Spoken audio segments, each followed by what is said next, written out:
हमारी पूरी body interconnected है। हमारी बॉडी का हर जॉइंट दूसरे जॉइंट को कनेक्ट करता है, दूसरा तीसरे को, तीसरा चौथे को। इसलिए जब प्रॉब्लम एक जॉइंट में आती है तो उसका इफेक्ट दूसरे में आता है, दूसरे तीसरे में आता है।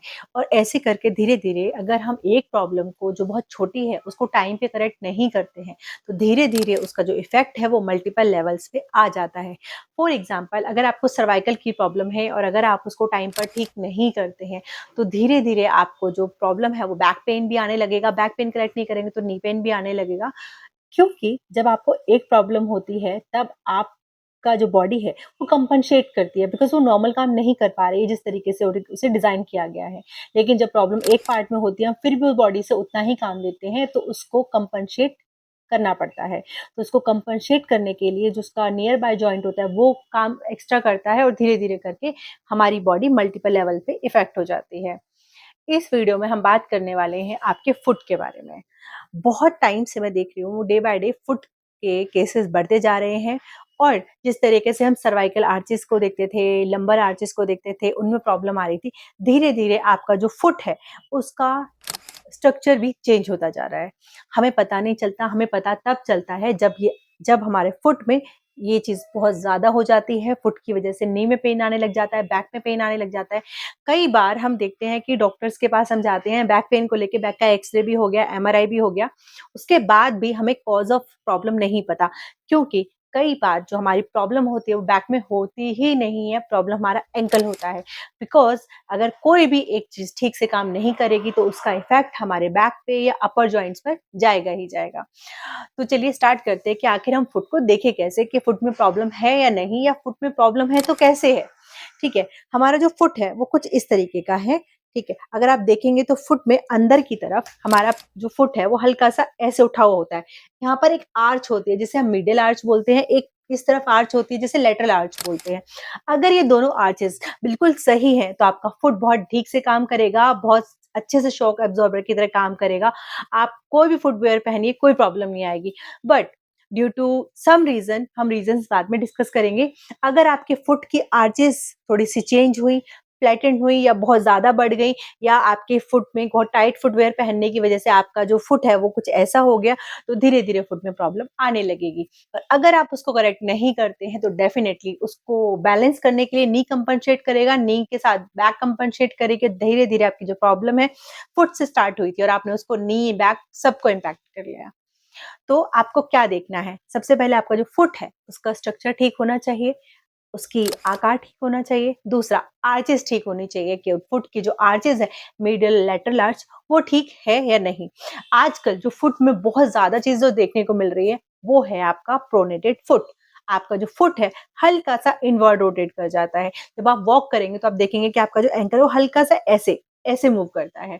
तो उस केसेस में क्या होता है कि आपको धीरे धीरे वो नी पर भी इफेक्ट डालता है, बैक पे भी इफेक्ट डालता है। तो प्रोनेटेड फुट होता किस वजह से है? प्रोनेटेड फुट होने के कई सारे रीजन है। फर्स्ट रीजन, आपकी फुट की मसल वीक हो सकती है, बिल्कुल जैसे नी की मसल्स वीक होती है वैसे फुट की मसल भी वीक हो सकती है। दूसरा, हो सकता है आपका जो आर्चेस है, जो मिडल आर्च है, वो ड्रॉप हो गई हो। कई बार मैं टिबियालिस पोस्टीरियर की वजह से अगर उस मसल में वीकनेस आएगी तो आपका जो वो मसल है वो वीक हो जाएगा। वो आर्च को होल्ड करके रखता है, कुछ इस तरीके से टाइट पकड़ रख के रखता है। अगर वो मसल वीक हो जाएगी तो आपका ये आर्च नीचे हो जाएगा, आपको फ्लैट फुट हो जाएगा। तो हो सकता है कि आपको फ्लैट फुट हो, मिडिल आर्च डाउन हो गई हो due to tibialis posterior muscle. दूसरा, हो सकता है आपकी जो काफ मसल है वो वीक हो गई हो, क्योंकि काफ मसल बहुत इंपॉर्टेंट मसल है। अगर वो वीक होगी, वो शॉर्टन होगी तो आपका इफेक्ट हील पर भी आएगा और नी पर भी आएगा। तीसरी चीज, हो सकता है आपका फुटवेयर करेक्ट ना हो। अगर आपका फुटवेयर करेक्ट नहीं होगा, सही साइज का नहीं होगा, तो डेफिनेटली उसका इफेक्ट भी आपके फुट पर आएगा, फुट की मसल। दूसरा कारण हो सकता है कि आपके जो एंकल जॉइंट है उसके दोनों तरफ लिगामेंट्स होते हैं। तो हो सकता है लिगामेंट्स वीक हो, क्योंकि अगर लिगामेंट्स वीक होंगे तो भी आपका फुट एक तरफ गिरेगा, बिकॉज वो लिगामेंट स्ट्रांगली आपके एंकल को सेम पोस्चर में रखते हैं। अगर वो लिगामेंट्स लेग्स हो जाएंगे, वीक हो जाएंगे, तो वो भी एंकल की जॉइंट को इम्बैलेंस करने का एक रीजन है। दूसरा है, कई बार आपका जो नी जॉइंट ही ठीक नहीं होता, आपका नी जॉइंट में भी कर्व्स होते हैं, स्पेस कम हो जाता है, एक तरफ कम एक तरफ ज्यादा, उसका भी इफेक्ट आपके एंकल पे आएगा। बिकॉज अगर नी का इफेक्ट एंकल पे जा सकता है, तो एंकल का इफ़ेक्ट भी नी पर आ सकता है। तो सेम जैसे कि आपका नी भी अगर ठीक नहीं है, नी पेन रहता है, तो उसका इफ़ेक्ट भी एंकल पर जा सकता है। तो अब हमने ये सब जान लिया कि ये सब चीज़ें क्यों होती हैं, किस लिए होती हैं। अब हम जानेंगे इसको करेक्ट कैसे करना है। देखिए, आपको इस चीज़ को समझना पड़ेगा कि जब भी आपका फुट का किसी चीज़ का भी शेप चेंज हो रहा है, तो आप कोई भी मेडिसिन ले लीजिए, कितनी भी अच्छे डॉक्टर से ले लीजिए, वो मेडिसिन आपके फुट को करेक्ट नहीं कर सकती। इसके लिए आपको एक्सरसाइज़ करनी ही पड़ेगी, फिज़ियोथेरेपी करनी ही पड़ेगी। अगर आप ये एक्सरसाइज़ेज़ जो मैं इस वीडियो में आगे बताने वाली हूँ, वो एक्सरसाइज़ अगर आप रेगुलर बेसिस पे करते हैं, तो विदिन फ्यू डेज़ या एप्रॉक्स 1 मंथ के बाद आपको देखने को मिलेगा कि धीरे-धीरे आर्च आने लगी है, फुट ठीक होने लगा है और आप इस प्रॉब्लम को जितना जल्दी ठीक करेंगे, उतना जल्दी ठीक हो जाएगी। जितना आप इसको लेट करेंगे, चीज़ें और खराब होंगी, ट्रीटमेंट में और टाइम लगेगा। तो चलिए स्टार्ट करते हैं हम सारी वो एक्सरसाइज़ जो आपके फुट प्रोनेशन में हेल्प करेंगी। फर्स्ट एक्सरसाइज़ में आपको क्या करना है, अपने फुट को किस इस तरह रखना है और हल्का-सा आपको इस तरीके से कर्ल करना है अपने फुट को। बहुत ज़्यादा कर्ल नहीं करना, बस थोड़ा-सा। ताकि आपको इस एक्सरसाइज से जो आपकी फुट की मीडियल आर्च है, उसको सपोर्ट मिलेगा और वो वापस से डेवलप होना स्टार्ट हो जाएगी। तो आपको इस तरीके से हल्का-हल्का अपने फुट को कर्ल करना है। एक्सरसाइज में आपको क्या करना है, इस तरीके से खड़े होना है और अपने एंकल को कुछ इस तरीके से मूव करना है।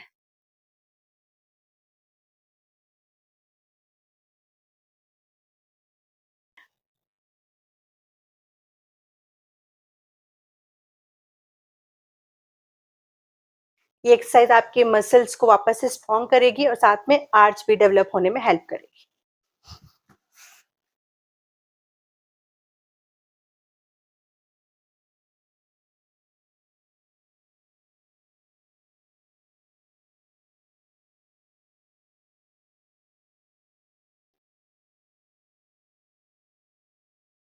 एक्सरसाइज में आपको क्या करना है, एक बॉल लेना है और उसको कुछ इस तरीके से आपको क्रॉस करके अपने फुट की हेल्प से इस तरीके से क्रॉस करना है।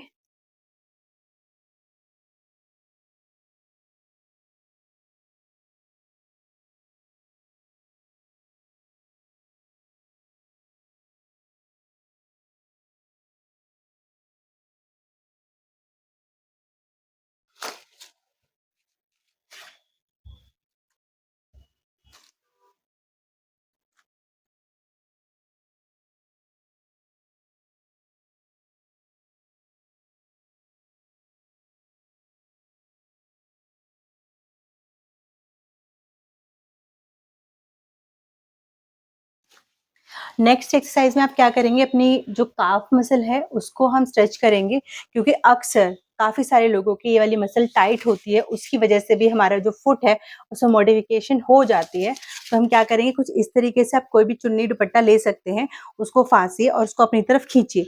जब आप उसको अपनी तरफ खींचेंगे तो आपको काफ मसल में एक स्ट्रेच फील होगा, तो उससे आपका फुट में भी काफ़ी रिलीफ आएगा, आर्चेज़ भी अच्छे होंगे और साथ में आपको जो प्लांटर फेशिया है वो भी स्ट्रेच होगा।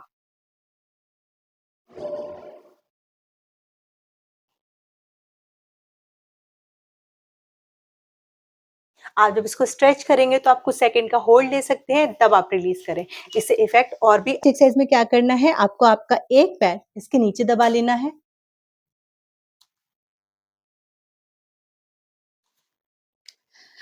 नेक्स्ट एक्सरसाइज़ में क्या करना है, आपको अपने एक पैर से थेराबैंड को कुछ इस तरीके से दबा लेना है और दूसरा पैर इस तरीके से फँसाना है और इसे ऊपर की तरफ खींचना है, ऐसे।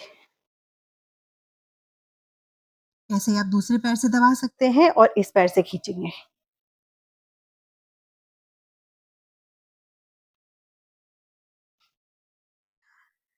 Next exercise is toe walking. आपको इसमें क्या करना है, थेराबैंड आपको कुछ इस तरीके से फँसा लेना है और आपको धीरे-धीरे अपनी एड़ियों को उठा के इस तरीके से वॉक करना है।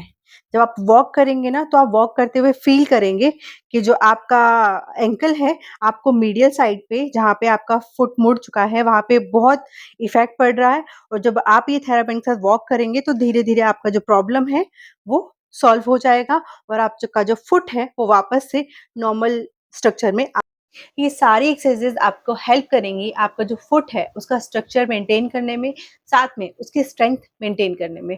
बिकॉज़ ये दोनों ही चीज़ें बहुत ज़्यादा इम्पोर्टेंट है आपकी बॉडी की नॉर्मल फंक्शनिंग के लिए, बिकॉज़ आपका जो बॉडी का वेट है, वो फुट के थ्रू ही फ्लोर में ट्रांसफ़र होता है। तो आप ये जो एक्सरसाइज़ेज़ हैं, उनको रेगुलर करिए। अगर आप रेगुलर करते हैं कुछ टाइम, डेफ़िनिटली आपका जो फुट है, वो वापस से नॉर्मल स्ट्रक्चर में आ जाएगा और आपकी जो प्रॉब्लम है, वो सॉल्व हो जाएगी।